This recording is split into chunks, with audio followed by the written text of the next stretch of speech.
DD Yadagiri వార్తా విభాగం సమర్పిస్తున్న ప్రత్యేక చర్చా కార్యక్రమం స్పాట్లైట్ స్వాగతం. ఇవాళ మన స్పాట్లైట్లో ప్రధానంగా మనం చర్చించబోయే అంశం ప్రధానమంత్రి నరేంద్ర మోదీ విదేశీ పర్యటన.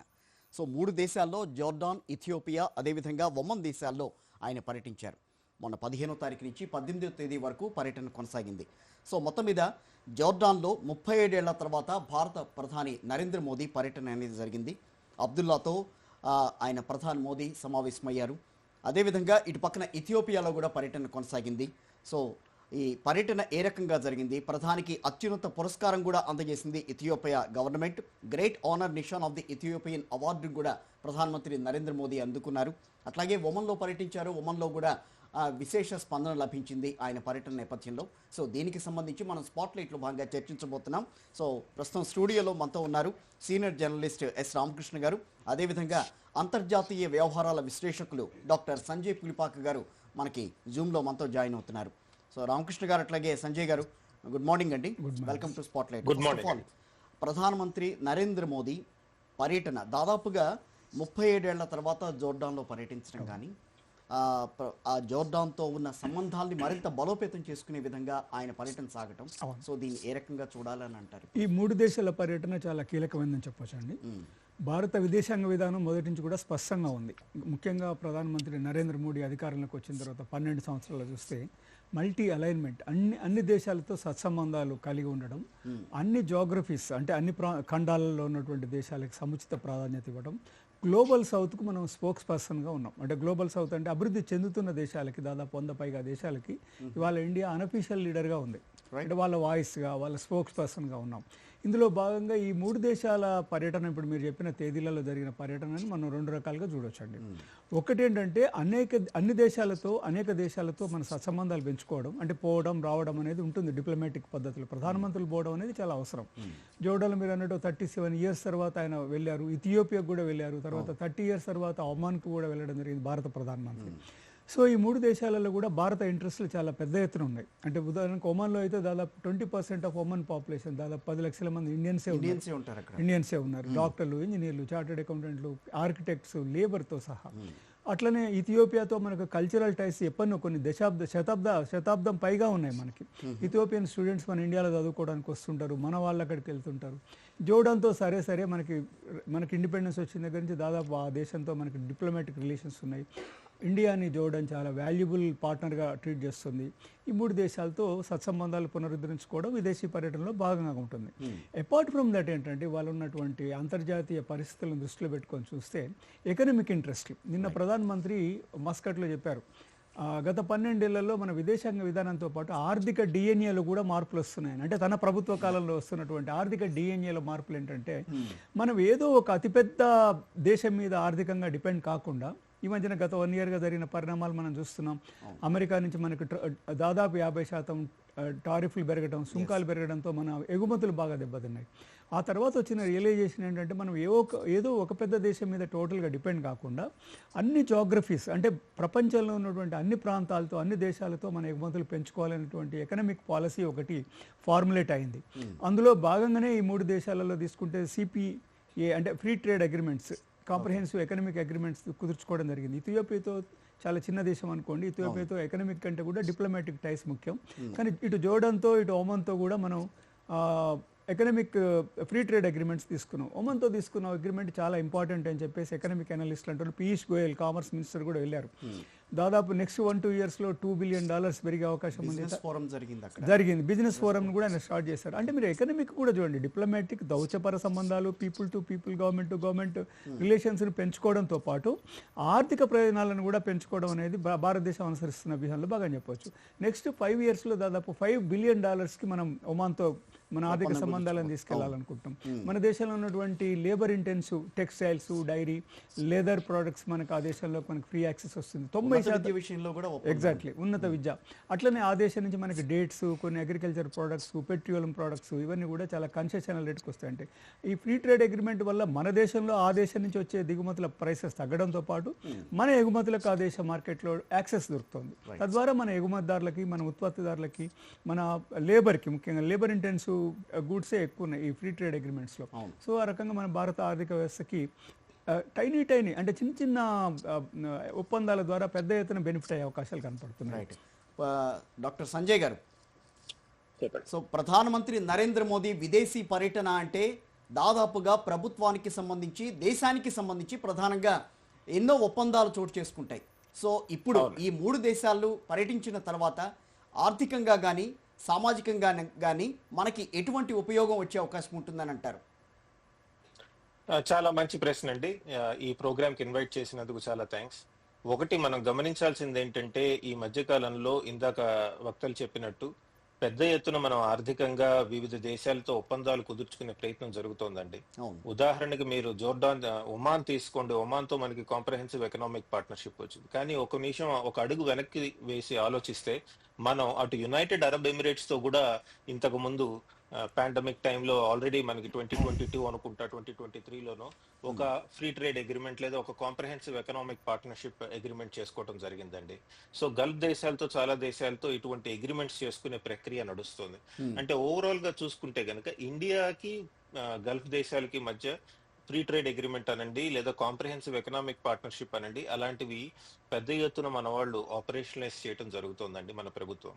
ఎందుకు చేస్తున్నారు ఇలా అంటే ఎప్పుడైతే మనకి వేరే దేశాలకి మధ్య ఫ్రీ ట్రేడ్ అగ్రిమెంట్ వస్తుందో లేదా కాంప్రహెన్సివ్ ఎకనామిక్ పార్ట్నర్షిప్ వస్తుందో ఆ దేశాలకి ఎగుమతులు చేయటం చాలా తేలికవుతుంది. మనం చూస్తున్నాం ఈ మధ్య కాలంలో పెద్ద పెద్ద ఆర్థిక వ్యవస్థలు ఏవైతే ఉన్నాయో అమెరికా మన మీద సుంకాలు విధించింది.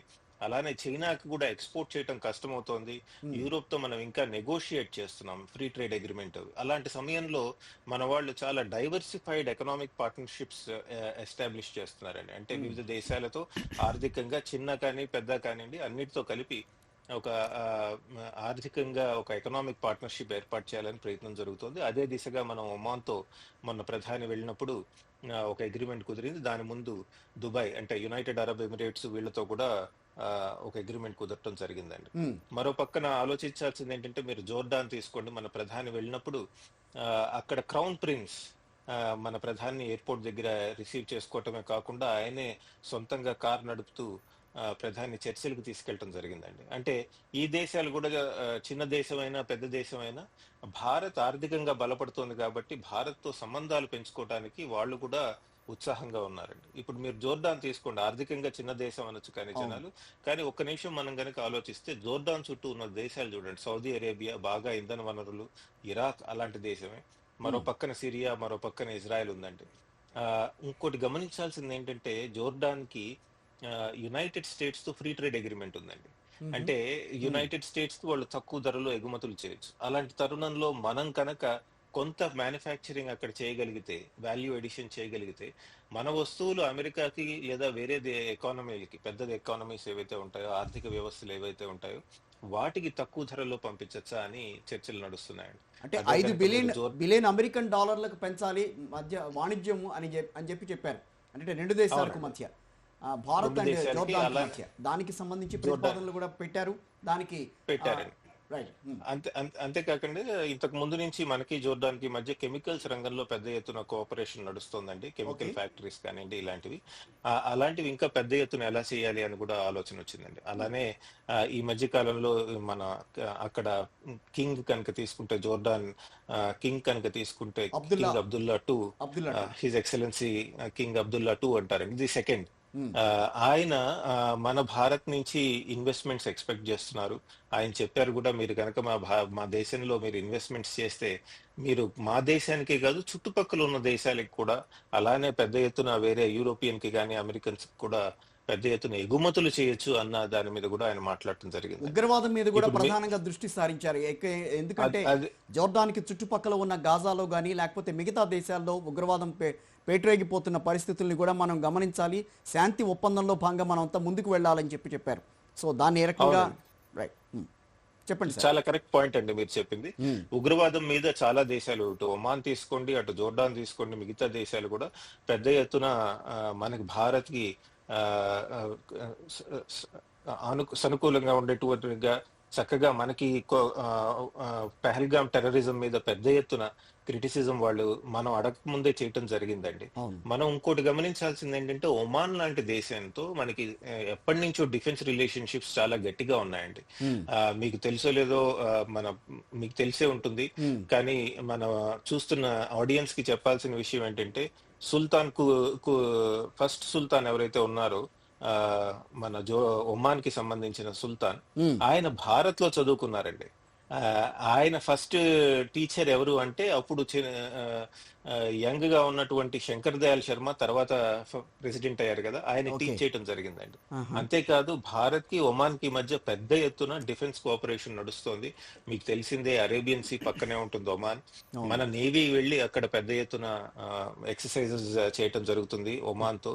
ఉమ్, అలానే మనకి ఒమాన్ కి మధ్య డిఫెన్స్ రిలేషన్షిప్ బాగా ఉండటం ఎందుకు అవసరం అంటే, వాణిజ్యం ఎప్పుడైతే మనం సముద్ర మార్గాన చేస్తున్నామో జరుగుతున్న వాణిజ్యాన్ని ప్రొటెక్ట్ చేసుకోవాల్సిన అవసరం ఉంటుందండి. అవును. ఏదైతే ఒమాన్ మరో పక్కన అరేబియన్ సీకి ఇంకో వైపు ఉంటుంది, కాబట్టి మనం ఇటువైపు ఉంటాం కాబట్టి ఈ రెండు దేశాల మధ్య డిఫెన్స్ కోఆపరేషన్ గట్టిగా ఉంది అంటే అది ఆర్థికంగా కూడా లాభపడుతుందండి రెండు దేశాలు. ఉమ్, ఇంకోటి ఆర్థికంగా మనం గమనించాల్సిన విషయం ఏంటంటే ఇథియోపియా చిన్న దేశమే. ఇథియోపియాలో ఈ మధ్య కాలంలో అంటే గత 2-3 సంవత్సరాలుగా పెద్ద ఎత్తున అంతర్గతంగా యుద్ధం నడుస్తుంది కొన్ని ప్రాంతాల్లో.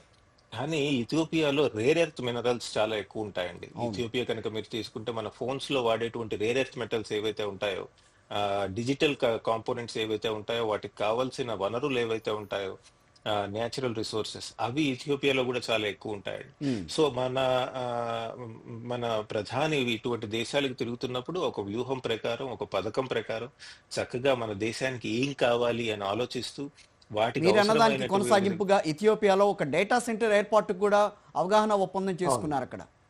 రైట్. అవునండి. ఉమ్, చైనా ఉదాహరణకి, చైనా అక్కడ డేటా సెంటర్స్ కానివ్వండి లేదా అక్కడ డిజిటైజేషన్ ప్రోగ్రామ్స్ మీద వాళ్ళు పెద్ద ఎత్తున ఇన్వెస్ట్మెంట్స్ చేయడానికి ప్రయత్నించారు. కానీ వాళ్ళకి జరిగిన అనుభవం ఏమిటంటే ఆ డేటానంతా చైనా వాళ్ళు తీసుకెళ్లి వాళ్ళు వాళ్ళ దేశంలో పెట్టుకోవటము, వాళ్ళకి అవసరంగా రాజకీయంగా వాడుకోవటం జరిగిందండి. సో దాంతో ఏమవుతుందంటే ఆఫ్రికా కంట్రీలు కనుక మీరు తీసుకున్నట్టయితే వాళ్ళు భారత్ వైపు ఇప్పుడు మొగ్గు చూపుతున్నారండి. మాకు చేయాల్సిన డిజిటైజేషన్ ప్రోగ్రామ్ ఏదైతే ఉందో మీ భారత్ కంపెనీలు కానివ్వండి, భారత ప్రభుత్వం కానివ్వండి, అది చేస్తే బాగుంటుంది అని వాళ్ళు చెప్పడం జరుగుతోంది. ఈ డేటా సెంటర్ పెట్టడం కూడా ఆ దిశగా ఒక చాలా ముఖ్యమైన పాలసీ అనండి, అడుగనండి వేయటం జరిగిందండి. మరొకటి గుర్తుపెట్టుకోవాల్సింది ఏంటంటే ఈ అన్ని దేశాలలో ముఖ్యంగా జోర్డాన్ కానివ్వండి, ఒమాన్ కానివ్వండి, మనము డిజిటల్ కరెన్సీస్ ని లేదా మన కరెన్సీస్ తో ద్వారా ట్రేడింగ్ చేయాలి ఎలా అని భారత్ పెద్ద ఎత్తున ప్రయత్నం కూడా చేస్తోందండి. ఈ దేశాలే కాదు, చాలా దేశాలతో ఈ మధ్య కాలంలో, ముఖ్యంగా ఈ పర్యటనలో మనం గమనించాల్సింది ఏంటంటే ఒమాన్ తీసుకోండి, నేషనల్ కరెన్సీలో ట్రేడ్ అంటే మనం రూపీ ఇస్తే వాళ్ళు ఓమనీ కరెన్సీ మనకి ఇచ్చేట్టు, ఆ విధంగా డాలర్ తో పెద్దగా ఆధారపడకుండా ఎలా చేయాలి అనే దాని మీద కూడా చర్చ నడుస్తోందండి. రైట్. అంతేకాదు ఆ దేశాల్లో మనకి ఇప్పుడు ఉన్నాయి కదా డిజిటల్ ఫిన్టెక్ అంటాం కదా, ఫైనాన్షియల్ టెక్నాలజీ, ఈ పేటిఎం కానివ్వండి, ఫోన్ పే కానివ్వండి, భీమ్ యాప్ ఉంది కదా ప్రభుత్వం వారు తయారు చేసింది, ఇలాంటివి కూడా ఆ దేశాల్లో మన బిజినెస్ మెన్ అక్కడికి వెళ్ళినప్పుడు వీటి ద్వారా కూడా అక్కడ పేమెంట్ సిస్టమ్స్ అంటారండి, అలా పే చేసే విధంగా ఎటువంటి వ్యవస్థలు నిర్మించాలి అనే దాని మీద కూడా చాలా చర్చ నడుస్తోంది. దాని మీద ఆర్థికంగా బలపడటానికి రెండు దేశాల మధ్య వాణిజ్యానికి కోసం అడుగులు తీసుకోవడం జరుగుతోందండి. రైట్. రామకృష్ణ గారు, మీరు ఇందాక ఒక మాట అన్నారు, గ్లోబల్ సౌత్ మీద మనం ఎక్కువగా ప్రపంచం అంతా కూడా దాని మీద కేంద్రీకృతమైంది. నిన్న ప్రధాని కూడా మాట్లాడుతూ ఇథియోపియాలో సో ఇదే రకంగా దాని మీద కేంద్రీకృతమైంది కాబట్టి మనమంతా కూడా బలోపేతం కావాల్సిన అవసరం ఉందని అన్నారు. తద్వారా జరిగే ఫలాలు, బయటకు వచ్చే ఫలాలు ఏ రకంగా ఉంటాయని అనుకోవాలి? డెఫినెట్గా, ఎందుకంటే ఆల్రెడీ గ్లోబల్ సౌత్కి ఇండియా స్పోక్స్ పర్సన్గా ఉంది. బ్రిక్స్ దేశాల లీడర్షిప్లో కానీ లేదా ఇంకా అనేక ఇతర డెవలపింగ్ కంట్రీస్ సంబంధించినటువంటి ఏ ఆర్థిక అంతర్జాతీయ వేదికమైన భారతదేశం చాలా చురుకైన పాత్ర వహిస్తుంది. ముఖ్యంగా ప్రధాని మోడీ గత దశాబ్దానికి పైగా చూసుకుంటే ఆయన గ్లోబల్ సౌత్ వాయిస్ని ఎక్కడన్నా వినిపించాల్సి వచ్చినప్పుడు కానీ, పర్యావరణ క్లైమేట్ అగ్రిమెంట్స్లో కానీ, లేకపోతే ఇటువంటి సందర్భాల్లో చాలా స్పష్టంగా ఉంటున్నారు. అంటే ఇది నాట్ మిన్సింగ్ వర్డ్స్, అంటే మామూలుగా ఇదివరకట్లాగా మామూలుగా న్యూట్రల్గా ఉండకుండా ఖచ్చితంగా గ్లోబల్ సౌత్ వైపు ఉండడం. అట్లనే క్లైమేటిక్ టార్గెట్స్ని ఇండియా చాలా పెద్ద ఎత్తున అంతర్జాతీయ స్థాయిలో వాళ్ళ క్లైమేటిక్ టార్గెట్స్ని, ప్యారిస్ క్లైమేట్ అగ్రిమెంట్ని పుష్ చేస్తుంది ఇండియా. మన దేశంలో కూడా మనం ఇంప్లిమెంట్ చేస్తున్నాం. ఎందుకు అంటే ఇది ఈ వాతావరణ మార్పుల వల్ల, గ్లోబల్ వార్మింగ్ ఇటువంటి వాటి వల్ల ఎక్కువగా దెబ్బతినేది డెవలపింగ్ కంట్రీస్ అంటే అభివృద్ధి చెందుతున్న దేశాలు, చెందుతున్న గ్లోబల్ సౌత్ అంటున్నాం దాన్ని. అంటే ఈ దేశాల మీద ప్రభావం ఎక్కువ పడుతుంది. ఇక్కడ ఉన్నటువంటి పేద లోయర్ ఇన్కమ్ గ్రూప్స్ మీద దీని ప్రభావం పడుతుంది. సో వీళ్ళని కాపాడుకోవాలంటే మనం వీటన్నిటిని అంతర్జాతీయ వేదికల మీద ఒక ఛాంపియన్గా ఉండాల్సిన బాధ్యత ఉంది. ఆ బాధ్యతను మన భారత ప్రభుత్వం తీసుకుంది. ముఖ్యంగా ప్రధానమంత్రి మోడీ తీసుకున్నాడు గత 10-12 సంవత్సరాలుగా చూస్తే. సో ఈ 3 దేశాల తాజా పర్యటన కూడా చూస్తే మీరు ఆయన స్పీచ్లు చూడండి. ఆయా దేశాల అగ్రనేతలతో కలిసి ఇచ్చిన జాయింట్ స్టేట్మెంట్స్లో కానీ, లేకపోతే కేవలం ఎకనామిక్ ఇంట్రెస్ట్లు పర్స్యూ చేయడమో, లేకపోతే పెట్టుబడులు పెట్టుకోవడమే కాకుండా వాళ్ళతో ఉన్నటువంటి కల్చరల్ టైస్. ఇథియోపియా తీసుకుంటే ఫర్ ఎగ్జాంపుల్ మన మధ్యలో ఉన్నటువంటి కామనాలిటీస్, మీ జాతీయ గీతం మా జాతీయ గీతం కూడా మదర్ ల్యాండ్ని గౌరవిస్తుందని చెప్పడం. అంటే మాత్రం ఇథియోపియా ఎగ్జాక్ట్లీ జాతీయ గీతం భూమిని తల్లిగా భావిస్తుంది. అట్లా అనడం ఏంటంటే బాండింగ్. ఆయా ప్రపంచ దేశాలతో భారతదేశం నాట్ ఓన్లీ ఎకనామిక్ ఏదో మనకు ఆర్థిక ప్రయోజనాల కోసమే చెప్పి కొంతమంది బెల్ట్ అండ్ రోడ్ ఇనిషియేటివ్ అని చెప్పి చైనా తీసుకుంది. అంటే కేవలం ఒక ఆర్థిక అవసరాలు అత్యంత హయ్యర్ రేట్స్కి వడ్డీలకి ఇచ్చేసి ఆయా దేశాల నుంచి వాళ్ళు పెట్టుబడులు పెట్టడం తీసుకోవడం జరుగుతుంది.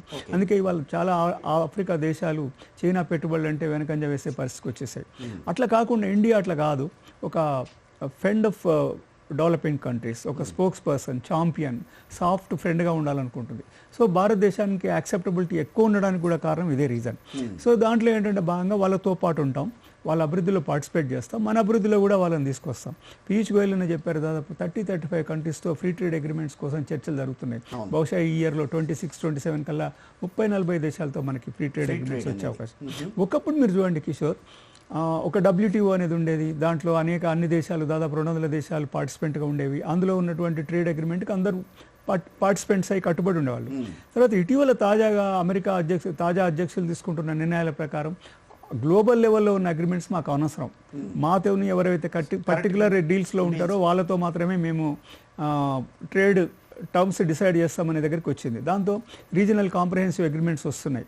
చేరాలా వద్దా, కొన్ని టర్మ్స్ బాగుంటున్నాయి, కొన్ని టర్మ్స్ బాగుండట్లేదు, కొన్నిట్లో ఇండియన్ ప్రయోజనాలు ముందుకెళ్తున్నాయి, కొన్నిట్లలో వెళ్ళట్లేదు, వెళ్ళలేని. అంటే మన భారతదేశంలో ఉండే ఫార్మర్స్, ఫిషర్మెన్, డైరీ ప్రోడక్ట్ రైతులు, వీళ్ళ ప్రయోజనాలను ప్రభుత్వం కాపాడాల్సిన పరిస్థితి. అంటే వీళ్ళ ప్రయోజనాలను పణంగా పెట్టి మనం చేరలేం కదా. సో అదే ప్రభుత్వం చేస్తుంది. అలాంటప్పుడు ఏమవుతుందంటే అనివార్యంగా వివిధ పర్టికులర్ దేశాలతో మనం వ్యక్తిగత అంటే జాతీయ నేషన్ టు నేషన్ అగ్రిమెంట్స్లో ఎంటర్ కావాల్సిన పరిస్థితి ఏర్పడింది. అందులో భాగమే ఈ ఫ్రీ ట్రేడ్ అగ్రిమెంట్స్. కొన్ని కాంప్రహెన్సివ్ ఎకనామిక్ పార్ట్నర్షిప్ అంటున్నాం, CPA అంటున్నాం, కొన్ని FTA అంటున్నాం. బై అండ్ లార్జ్ వీటి పేర్లు ఏమైనప్పటికీ కూడా ఆయా దేశాలతో స్పెసిఫిక్ బైలాటరల్ ద్వైపాక్షిక ఒప్పందాలు, ఆర్థిక ఒప్పందాలు కుదుర్చుకోవాలి.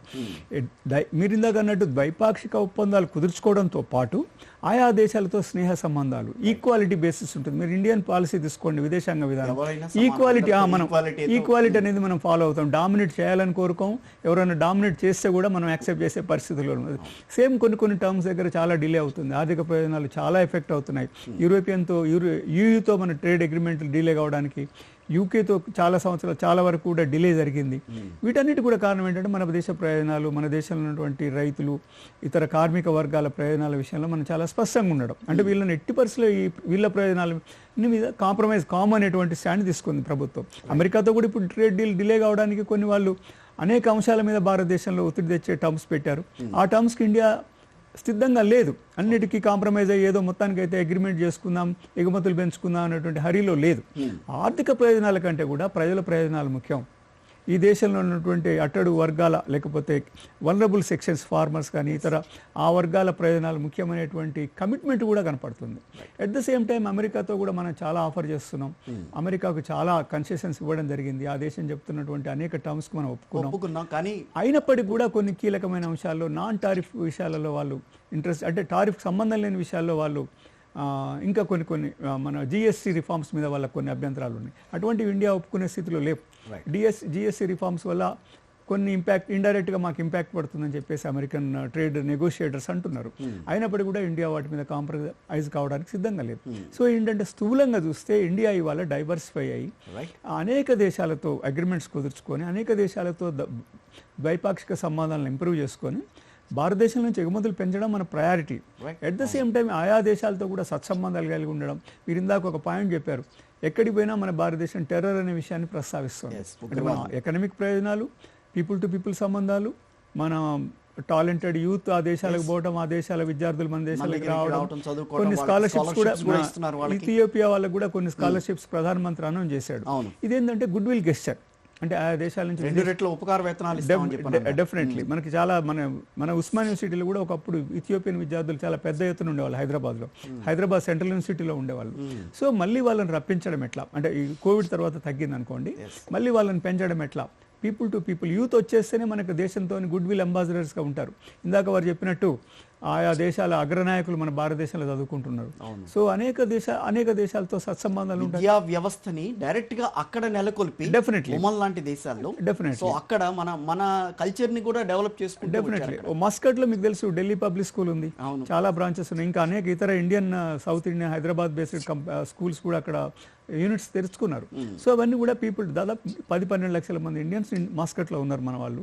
కాబట్టి వాళ్ళు వీటిని ఫాలో అవుతున్నారు. మస్కట్ ప్రజలు కూడా మస్కట్ ఎకానమీ అంటే ఒమాన్ ఎకానమీ కూడా ఇండియన్ డయాస్పోరా మీద డిపెండ్ అయ్యే పరిస్థితి వచ్చేసింది. ఇది గుడ్ విల్కి సంబంధించింది. ఎట్ ద సేమ్ టైం మనం ఎకనామిక్ ప్రయోజనాలు, people to people relations, terror కూడా మనం ఒక ఎజెండాగా పెట్టుకున్నాం. ఎందుకంటే గ్లోబల్ లెవెల్లో ఇండియా వాళ్ళ టెర్రరిజాన్ని టాలరేట్ చేసే పరిస్థితిలో లేదు. దీనివల్ల హ్యూజ్ లాస్ అవుతుంది, economic loss, mental loss, physical loss జరుగుతుంది. మన ఆర్మ్డ్ ఫోర్సెస్ మీద కూడా ప్రెషర్ ఉంటుంది. దీన్ని కండెమ్ చేయాల్సిన అవసరం ఉంది. అంతర్జాతీయ వేదికల మీద భారతదేశం టెర్రర్కి వ్యతిరేకంగా చేస్తున్నటువంటి క్యాంపెయిన్ ఏదైతుందో దానికి అనేక దేశాల నుంచి సర్ప్రైజింగ్లీ సపోర్ట్ దొరుకుతుంది. ఇది మన దేశానికి సంబంధించిన విదేశాంగ విధానానికి సంబంధించిన విజయంగా కూడా మనం చెప్పుకోవచ్చు. రైట్. సంజయ్ గారు, ఆర్డర్ ఆఫ్ ఒమన్ అట్లాగే అక్కడికి వెళ్ళిన తర్వాత జోర్డాన్లోను అదేవిధంగా ఇథియోపియాలో కూడా ఆయనకి అవార్డులు, great honour Nishan of the Ethiopia award. So ఈ అవార్డులు ఏ ప్రాతిపదికగా ప్రధానమంత్రి నరేంద్ర మోదీకి అందించారంటే ఏం చెప్తారు? ఒకటండి, ఖచ్చితంగా ఆయన నాయకత్వ లక్షణాలు గుర్తించి చేయటం జరుగుతోందండి. మీరు అటు ఇందాక చెప్పినట్టు నిషాన్ ఆఫ్ ఇథియోపియా కానివ్వండి, లేదా ఒమాన్ లో సివిలియన్ అవార్డు ఇవ్వటం. మీరు ఇంకోటి గమనించాల్సింది ఏంటంటే, మనం ఇంతకు ముందు యునైటెడ్ అరబ్ ఎమిరేట్స్ కానివ్వండి, అటు సౌదీ అరేబియా కానివ్వండి, వాళ్ళ హైయెస్ట్ సివిలియన్ అవార్డు, ఇలాంటి అవార్డ్స్ వాళ్ళు కూడా ఇవ్వటం జరిగిందండి. చాలా దేశాలు ముఖ్యంగా గల్ఫ్ ప్రాంతంలో ప్రధాని నాయకత్వ లక్షణాలు గుర్తించి ఇవ్వటం జరుగుతుందండి. ఇంకోటి మనం గమనించాల్సింది ఏంటంటే, భారత్ ఆర్థికంగా ఎదుగుతోంది కాబట్టి వాళ్ళు భారత్ పై చూపిస్తున్న గౌరవంగా కూడా దాన్ని మనం పరిగణించాల్సిన అవసరం ఉందండి. ఎందుకంటే భారత్ ఆర్థికంగా ఎదుగుతున్న సమయంలో చుట్టుపక్కల దేశాలు కానివ్వండి, వేరే దేశాలు కానివ్వండి, వాటి నుంచి మనం కేవలం వాటిని వాడుకుని పెరగట్లేదండి, వాటిని కూడా మనతో పాటు ఆర్థికంగా ఎలా తీసుకెళ్లాలి అన్న దాని మీద మనం ఆలోచించడం జరుగుతుంది, మన ప్రభుత్వం కానీ మన ప్రధాని కానీ. కాబట్టి ఈ అవార్డ్స్ ఏవైతే వాళ్ళు ఇస్తున్నారో అది కూడా ఈ భారత్ అనుసరిస్తున్న విధానాన్ని మద్దతుగా కూడా మనం గమనించాల్సిన అవసరం ఉంది. సంజయ్ గారు, ఇప్పుడు ఈ 3 దేశాలతో చేసుకున్న ఒప్పందాల్లో ప్రధానమైనది, కీలకమైన దేశం ఏంటనంటే ఏం చెప్తారు?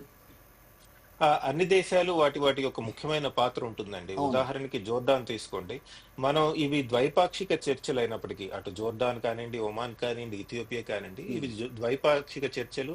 మనం బయలాటరల్ గా ఎలా బలపడాలి 2 దేశాల మధ్య ఆర్థిక సంబంధాలు అని అనుకుంటున్నప్పటికీ, మన వైపు నుంచి, మన ప్రభుత్వం వైపు నుంచి ఒక రీజనల్ విజన్ ఉందండి. ఏమిటది?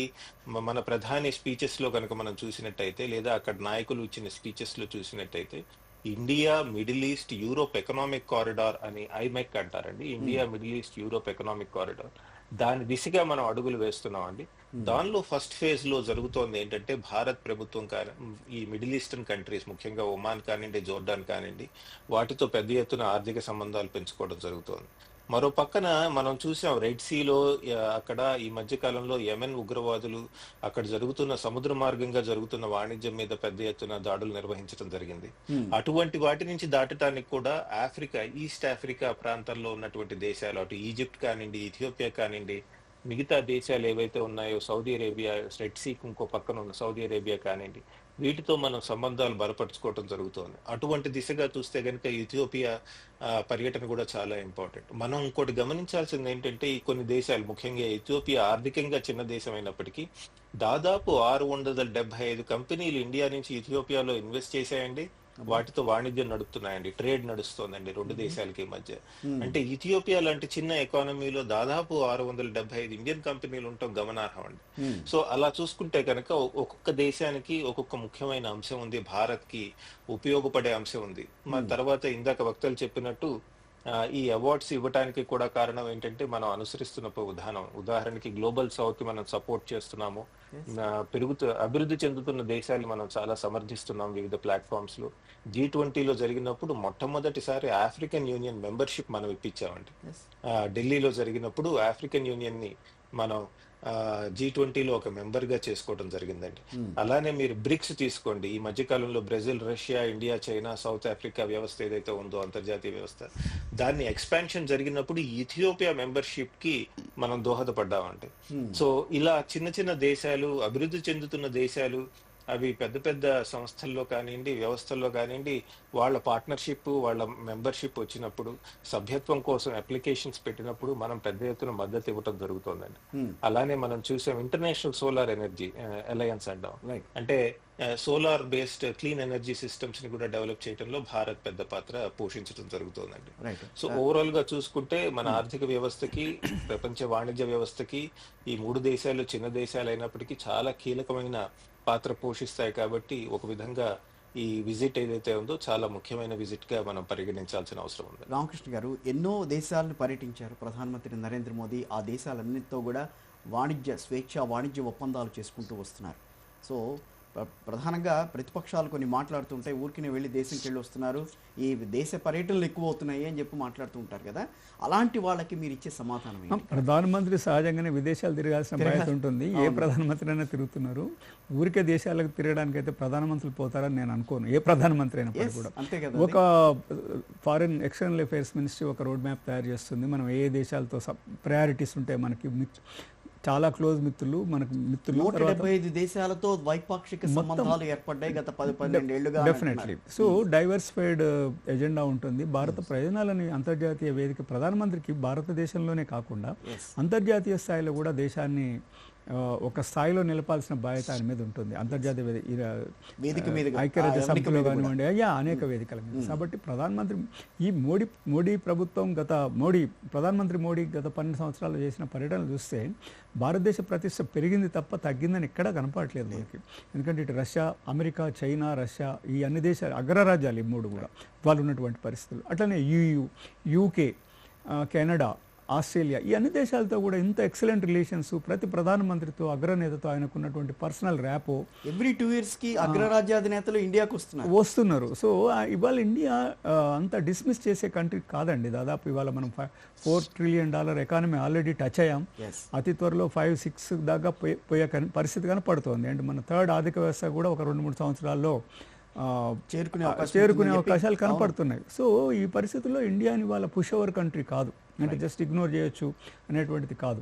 ఈ ప్రయోజనాలని మల్టిపుల్ రెస్పాన్సిబిలిటీస్ ఉంటాయి భారత ప్రధానమంత్రి మీద. ఎకనమిక్, డిప్లొమాటిక్, మనకి వేరే కొన్ని దేశాలతో మనకి సత్సంబంధాలు చాలా అవసరం. టెర్రరిజాన్ని కంట్రోల్ చేయడము, కండెమ్ చేయడంలో కూడా మనం ఇటీవల ఆపరేషన్ సింధూర్ జరిగినప్పుడు మన దేశం నుంచి దాదాపు 60-70 దేశాల నుంచి మనకు మద్దతు లభించింది. ఈ మద్దతు ఆటోమేటిక్గా లభించలేదు. దీని వెనుక భారతదేశానికి ఉన్న గుడ్ విల్, సత్సంబంధాలు, ఆ దేశాలతో ఉన్నటువంటి ద్వైపాక్షిక సంబంధాల వల్లనే జరిగింది. సో ప్రధానమంత్రి కృషిని కేవలం ఎంటీ పర్యటనలుగా మనం అనుకోవడం అనేది చాలా కరెక్ట్ కాదని అనిపిస్తుంది. డెఫినెట్లీ మనకి గెయిన్స్ కనపడుతున్నాయి. ఈ ఎఫ్టీఎల్ అన్ని కూడా మనకి రానున్న కొద్ది రోజులు 5-10 సంవత్సరాల్లో భారత ఆర్థిక పర్యటించినప్పుడు దానికి సంబంధించిన ఫలాలు ఇప్పుడు ప్రతి సంవత్సరం దాదాపు $50 billion దాకా మనకి ఎకనామిక్ బెనిఫిట్స్ పెరిగే అవకాశం ఉంది. అంటే ఒక్క అగ్రరాజ్యం మీద మనం టోటల్ గా డిపెండ్ కాకుండా మన ఎగుమతుల కోసం, లేకపోతే సర్వైవల్ కోసం, రెమిటెన్సెస్ కోసం, ఇలా మొత్తం అన్ని జాగ్రఫీసెస్ లో భౌగోళికంగా ప్రపంచం వ్యాప్తంగా మన ఎగుమతులు పెరిగి ఆయా దేశాల నుంచి మనకు కావాల్సిన దిగుమతులు మనం చౌకగా తెచ్చుకోగలిగితే డెఫినెట్గా ఆర్థిక పరిస్థితి మనది చాలా ఇంప్రూవ్ అవుతుంది. భారతదేశంలో ఉన్న ప్రతి పౌరుడు కూడా దీని ఆర్థిక ఫలాలు అందే అవకాశాలు ఉంటున్నాయి. కాబట్టి ఈ పర్యటన వల్ల వచ్చే ఫలితాలని మనం తక్కువగా చూసే అవకాశం ఏమాత్రం లేదు. డాక్టర్ సంజయ్ గారు, ఫైనల్గా ఇప్పుడు వస్తున్న ఏవైతే ఒప్పందాలు అనేవి ఉన్నాయో, సో గత కొన్నాళ్లుగా భారత ప్రయోజనాలను ఏ రకంగా ఇనుముడింపజేసే విధంగా ఉన్నాయని అనుకోవచ్చు అని అంటారు? మంచి ప్రశ్న అండి. మీరు ఇందాక అడిగినట్టు మన భారత ప్రధాని పర్యటనల మీద ప్రశ్న అడిగారు కదా, దానిలో మనం గమనించాల్సింది ఏంటంటే, ఒకటి, విదేశీ వ్యవహారాలు ఏవైతే ఉన్నాయో అవి సెంట్రల్ గవర్నమెంట్ రాజ్యాంగబద్ధంగా నిర్వహించాల్సిన విధులండి.